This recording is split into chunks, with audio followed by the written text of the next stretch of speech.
Hi there. Welcome to the lesson summary of the third lesson in the congruent triangle proofs unit. We did this lesson on January, I guess the 11th and 12th. Okay, so I'm going to start again with our do now because it does seem like we need a lot of practice with just determining which triangles are congruent and how we know. And so coming into this lesson, we only had 3 postulates that we could apply to any given set of triangles to see if they're congruent. That's if all 3 sides are congruent, if if 2 sides and then the angle between them is congruent, or if 2 angles and the side between them is congruent, and any other combination is not going to work for us. And so I gave 3 examples, but I did want you to note that one of these cannot be determined. In other words, you can't apply any of these 3 relationships to one of these. And so let's look at number 1. I know that these sides are congruent, and I know that these sides are congruent. And so I've got at least 2 sides that are congruent. So the question is it going to be side angle side or side side side, or is it cannot be determined? So if it's side angle side, that would mean that these angles would have to be congruent. And now, is there any evidence in this diagram? Is there anything that tells me that those angles are congruent? No, there's not.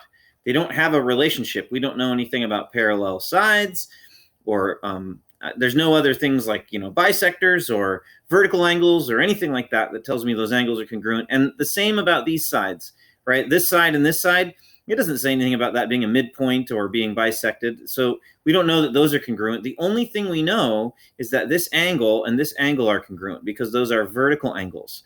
And so if we look at the direction, like if what we have here is 2 sides, but the angle that we have is not between those 2 sides. If we go around the triangle like this, we could call that side-side angle.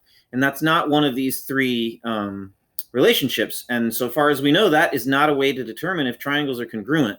So this first one was an example of a triangle because it's side-side angle. It cannot be determined. CBD for that, for number 1. Number 2 is a little bit simpler. There's a shared side here. And so we had these sides were congruent to these sides, and then there was this side in common. And so those ones and those ones kind of show that this is a side-side-side situation. And then last but not least, for number 3, only thing we know is that these different sides are parallel. But parallel sides should always make you look for, I'm going to say it again and again, alternate interior angles. So the left and the right sides being parallel tell me that those red angles are congruent. And the top and the bottom sides being parallel tell me that these orange angles are congruent, because those are 2 different sets of alternate interior angles. And then they have that shared side in the middle, this one here. And so this is an example of angle, side, angle. It's 2 angles, and then the side that's in between them. So this one was ASA. So those were the 3 practice ones we did. And then I said, okay, we know that we can use SSS, SAS, and ASA. We know that these all work.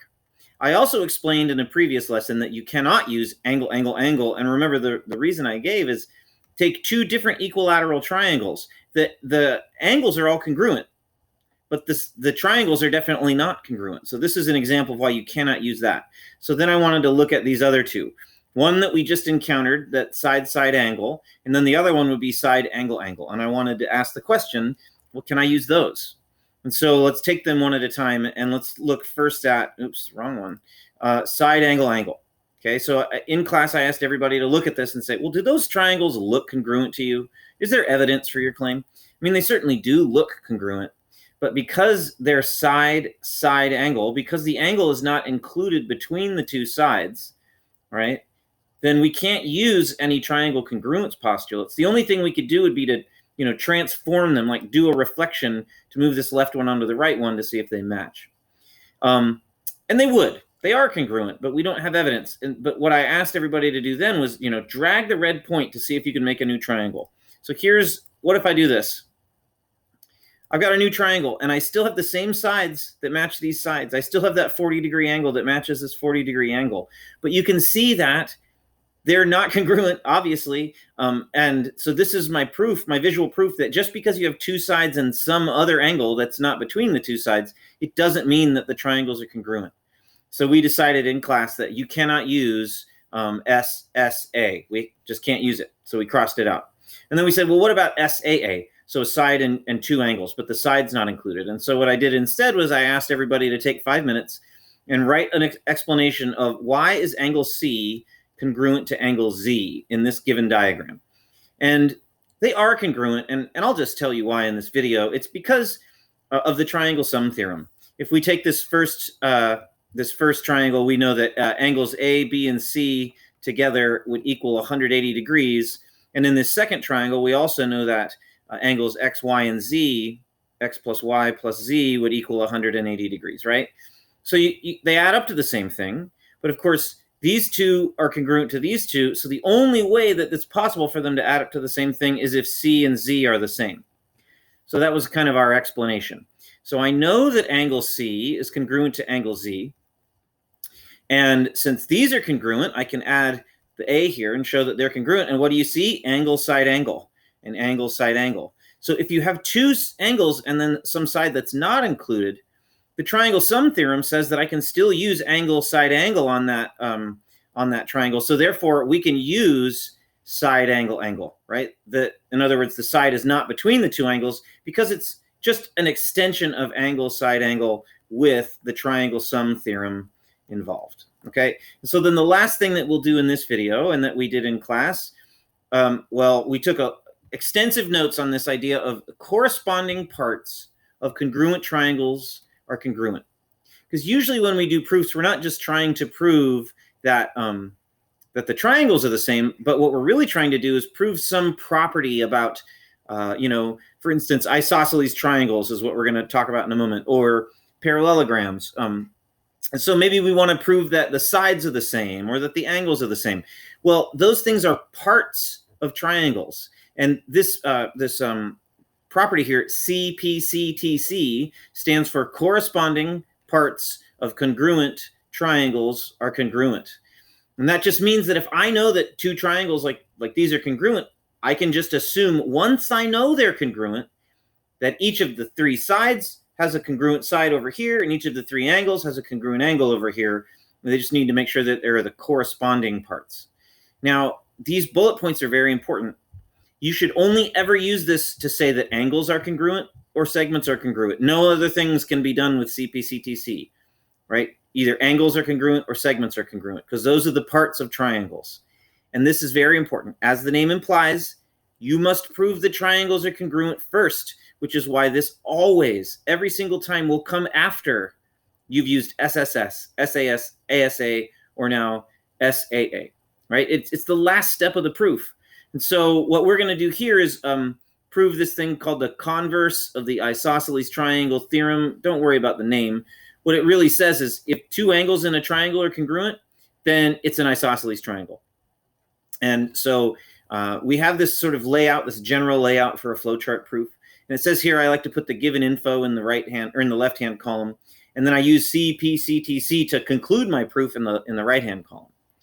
But not all the given info will go here, because if we look at what this says, it says that angle X and Z are congruent, but it also says that YA is an altitude. And I'll just remind you that an altitude means it makes 90-degree angles here. So these angles are congruent to each other because of the fact that that's an altitude. So we thought about it in class for a minute, and we saw, well, we have these angles that are congruent and these ones, and then there's this shared side. So this is an example of side, angle, angle. The side is not between the two angles. So we're going to use side, angle, angle to prove this. And one of those angles is just given. So I just, instead of writing it in the given column, I'm going to write it in the parts of the triangle column. Because I know that one set of angles between the left triangle and the right triangle are angles X and Z that are congruent. And I don't need a box there. That's just, or I'm sorry, I don't need an arrow there. That's just given. I also know that if YA is an altitude, which is given, then by definition, an altitude makes 90-degree angles. So that means that the measurement of angle XAY, angle XAY is 90 degrees. It also means that the measurement of angle ZAY is 90 degrees. And that's just the definition of an altitude. And I think that that's enough evidence to show that they're the same. right? And again, if I talk about it being an altitude and there's an arrow going to another box, well, let's talk about how that's the definition of an altitude. And then that side YA is shared between the two triangles. So I can say that the side YA is the same as itself. I'll just write it in the other order, AY. And that's called the reflexive property of congruence. So now we know that the two triangles are congruent. We know that the triangle on the left, which I'll call triangle XAY, is congruent to the triangle on the right, which we'll call triangle ZAY, by the side angle theorem, right, which I just showed you can use. And we've got each of those things covered. But what we're really supposed to do is prove not just that those triangles are congruent, but that XYZ is isosceles. Okay, and so we go to the next step and we say, well, if these two triangles are congruent, then all their parts are congruent. And the parts that I'm most interested in are these two sides. So is XY congruent to ZY? Yes, they are, right? XY is congruent to ZY because those, that's by CPCTC, right? And if a triangle like XYZ has two congruent sides, it's isosceles, just by the definition of isosceles, right? So we can say now that XYZ is isosceles because it meets the definition. I'm going to say meets the definition of isosceles.